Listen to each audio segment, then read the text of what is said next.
Hey guys, welcome back. आज हम करने वाले हैं एनटीए नेशनल टेस्ट अभ्यास का बायोलॉजी का क्वेश्चन, जो कि आपका एक प्रैक्टिस पेपर है, प्रैक्टिस मॉड्यूल समझ सकते हो। आइए देखते हैं, प्रत्येक क्वेश्चन को समझने की कोशिश करेंगे। पहला क्वेश्चन देखते हैं। विच of the following hormone does not have a particular target organ in the body. मतलब इनमें से कौन सा ऐसा हार्मोन है जिसका बॉडी के अंदर पर्टिकुलर टारगेट नहीं है।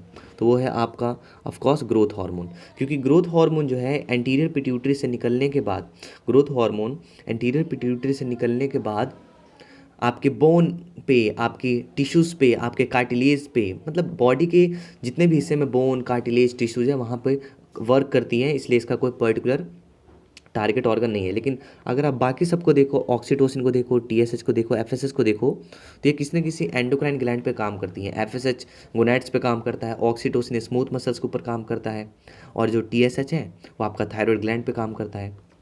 तो that is why the answer is first. Second question की तरफ चलते हैं। You can see second question बहुत ही ईजी है बट कॉन्सेप्चुअल है।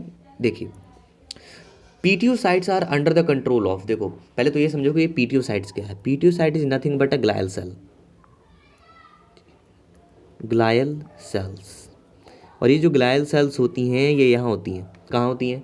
पोस्टीरियर पिट्यूटरी में होती हैं। अच्छा, करती क्या है पहले ये समझ लो। तो जो ग्लायल सेल्स होती है posterior lobe of pituitary gland में पाई जाती हैं। इनका फंक्शन होता है कि जो भी स्टोरेज हो रहा है और जो रिलीज होगा हाइपोफाइसिल हार्मोन, जो कि आपका ऑक्सीटोसिन और वैसोप्रेसिन है ना, उसको असिस्ट करना, उसको असिस्ट करना, ना कि कंट्रोल करना। तो इसका मतलब ये हुआ कि इसको भी कोई ना कोई कंट्रोल कर रहा है ना। तो ग्लायल सेल को कंट्रोल करता है hypothalamus.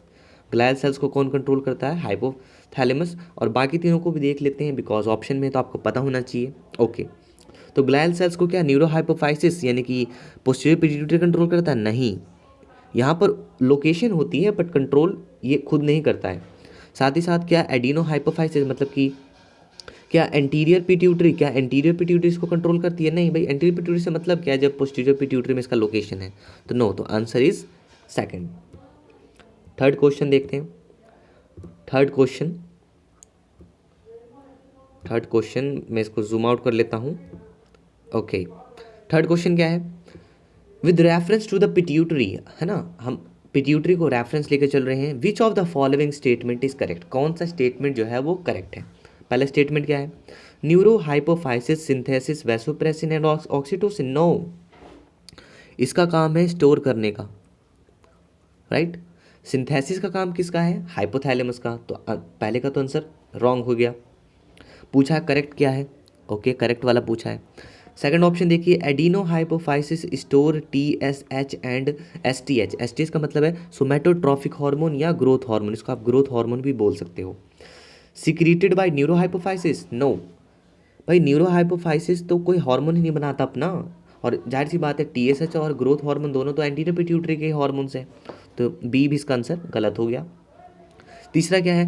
Neuro hypophysis collect and store vasopressin and oxytocin. Yes, तीसरा इसका आंसर सही है, बिकॉज जो आपका न्यूरो हाइपोफाइसिस है बोले तो पोस्टीरियर पिट्यूटरी है, वही तो कलेक्ट करता है ऑक्सीटोसिन और वैसोप्रेसिन दोनों हार्मोन्स को, और साथ ही साथ उसको स्टोर करता है। तो चौथा देखने की जरूरत ही नहीं है, आंसर आपको मिल चुका है। क्वेश्चन नंबर 4 देखिए। क्वेश्चन नंबर 4 क्या कहता है? Which of the following hormones are produced in hypothalamus. इनमें से कौन सा हार्मोन हाइपोथैलेमस में प्रोड्यूस होता है and store in the posterior pituitary, और स्टोर होता है पोस्टीरियर पिट्यूटरी में। तो इसका आंसर है 4, बिकॉज एडीएच क्या है? एडीएच एंटी डायरेटिक हार्मोन को क्या आप वैसोप्रेसिन लिख सकते हो? वैसोप्रेसिन लिख सकते हो, राइट। एडीएच को आप वैसोप्रेसिन भी ले सकते हो।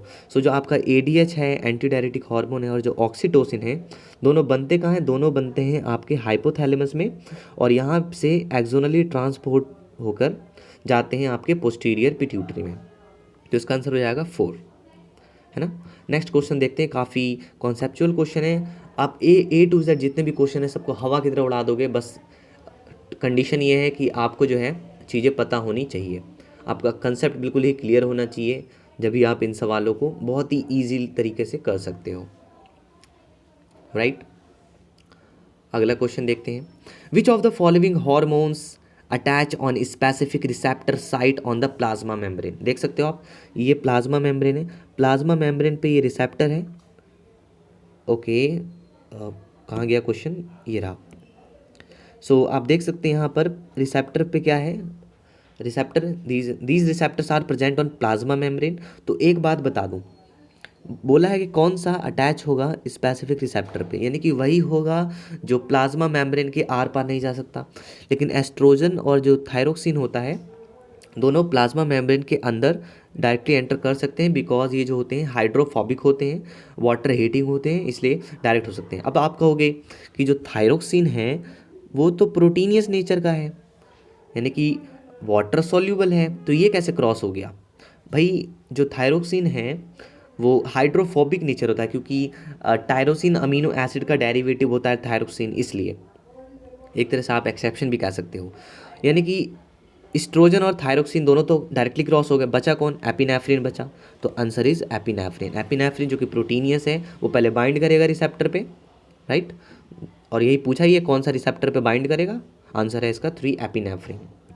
Okay, next question, question number 6, that's very easy question for us because काफ़ी आसान है। देखो, the amino acid tryptophan is precursor for the synthesis of, किसके लिए हम इस्तेमाल करते हैं अमीनो एसिड ट्रिप्टोफेन?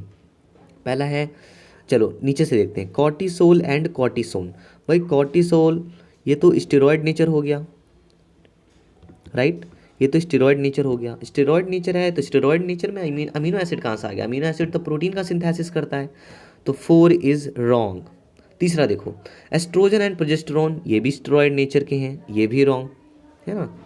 दूसरा देखो, थायरोक्सिन एंड ट्राई आइडोथायरोनिन, भाई मैंने आपको बताया था कि जो आपके थायरोक्सिन और ट्राई आइडोथायरोनिन होते हैं, ये दोनों ही जो हॉर्मोन्स है वो क्या होते हैं? टायरोसिन अमीनो एसिड के डेरिवेटिव होते हैं। बट यहाँ बात हो रही है ट्रिप्टोफेन अमीनो एसिड की, मतलब कि दूसरा भी गलत है। इसका मतलब बचा कौन? फर्स्ट, यानी कि melatonin and serotonin is your correct answer. Okay, next question देखते हैं, question number 7, chemical signal that has both endocrine and neural role, मतलब कौन सा इनमें से हार्मोन है जो कि दोनों तरह से काम करता है? एज अ न्यूरोट्रांसमीटर भी काम करता है, एज अ न्यूरोट्रांसमीटर, और साथ ही साथ केमिकल सिग्नल, कहने का मतलब हार्मोन की तरह भी एक्ट करता है। तो आंसर है एपिनेफ्रीन, क्योंकि ये वाला जो आप रीजन देख रहे हो ना, इसको हम कहते हैं एड्रिनल मेडुला। मैं कलर हरा करके दिखाता हूँ। ये वाला जो रीज़न है इसको हम कहते हैं एड्रिनल मेड्यूला, और इसके सिक्रेशन का जो नेचर होता है वो प्रोटीनियस होता है। यहाँ पर आपके एपिनेफ्रिन, नॉन एपिनेफ्रिन बनते हैं, और इसका जो कंट्रोल है वो डायरेक्ट किसके कंट्रोल में होता है? हाइपोथैलेमस के, आप कह सकते हो न्यूरल कंट्रोल होता है, इसको डायरेक्टली न्यूरॉन्स कंट्रोल करते हैं। इसलिए जो आपका एपिनेफ्रिन है वो केमिकल सिग्नल की तरह भी काम कर सकता है और साथ ही साथ न्यूरल रोल की तरह भी काम कर सकता है, because epinephrine is a type of neurotransmitter as well as hormone. तो इसका आंसर हो जाएगा 3। Now look at the question number 8, that's going to very easy, statement वाला क्वेश्चन है। फाइंड द इनकरेक्ट स्टेटमेंट, आपको इनकरेक्ट स्टेटमेंट बतानी है। Okay, find the incorrect statement about endocrine system के बारे में इनकरेक्ट स्टेटमेंट बताना है। पहला statement, the endocrine system is made up of network of glands, बिल्कुल सही है। These gland secrete hormones to regulate many bodily function including growth and metabolism, ये भी स्टेटमेंट सही है। The sweat and salivary glands are endocrine glands, नहीं, जो आपके सेलिवरी ग्लैंड्स है और जो स्वेट ग्लैंड्स है ये एक्सोक्राइन ग्लैंड्स है, बिकॉज इनका जो सिक्रीशन है वो हार्मोन नहीं है, साथ ही साथ इनके पास डक्ट्स होती हैं। बट आपने तो पढ़ा था कि एंडोक्राइन ग्लैंड्स जो होती है उनके पास डक्ट्स नहीं होती, तो इसका मतलब साफ है कि जो इसका आंसर है वो हो जाएगा आपका 3। This is incorrect statement. Now look at the question number 9, this is our last question, and ये भी क्वेश्चन काफ़ी कॉन्सेप्चुअल है। द ACTH का फंक्शन पूछा है, एड्रीनोकॉर्टिकोट्रोफिक हार्मोन, जो कि आपका पिट्यूटरी हार्मोन का, यस, एंटीरियर पिट्यूटरी का हार्मोन है, वो किसके ऊपर काम करता है? क्या वो एड्रिनल मेडुला को कंट्रोल करता है? नहीं, मैंने आपको बताया था कि adrenal medulla direct neural control, मतलब जो न्यूरॉन्स होते हैं वो उनको कंट्रोल करते हैं, राइट। बट क्या वो पिट्यूटरी को स्टिमुलेट करता? नहीं, पिट्यूटरी को स्टिमुलेट करने का काम हाइपोथैलेमस के हार्मोन का है ना। और ACTH तो खुद अपना एक पिट्यूटरी हार्मोन है, तो करेगा क्या, पिट्यूटरी हार्मोन जो है आपका ACTH है वो काम करेगा एड्रीनल कॉर्टेक्स पे। वो वर्क कहाँ करेगा, एड्रीनल कॉर्टेक्स पे वर्क करेगा, और वहाँ से ग्लूकोकॉर्टिकॉइड्स, है ना, ये देखो ये जो बाहर वाली लेयर है इसको हम कहते हैं एड्रीनल कॉर्टेक्स। इसमें भी जो मिडल वाली लेयर होती है, मिडल वाली जो लेयर होती है जिसको हम कहते हैं जोना फैसिकुलेटा, है ना, जोना फैसिकुलेटा के ऊपर ये काम करेगा ACTH हार्मोन, यानी कि जोना फैसिकुलेटा भी आपका एड्रिनल कॉर्टेक्स का ही पार्ट है, मिडल पोर्शन है, और वहाँ से निकलवाएगा आपका ग्लूकोकॉर्टिकॉइड्स, जिसमें से मेनली आपका होगा यस कॉर्टिसोल, मेनली आपका होगा कॉर्टिसोल। सो इसका आंसर हो जाएगा 2। आई होप आपको कोई डाउट नहीं होगा।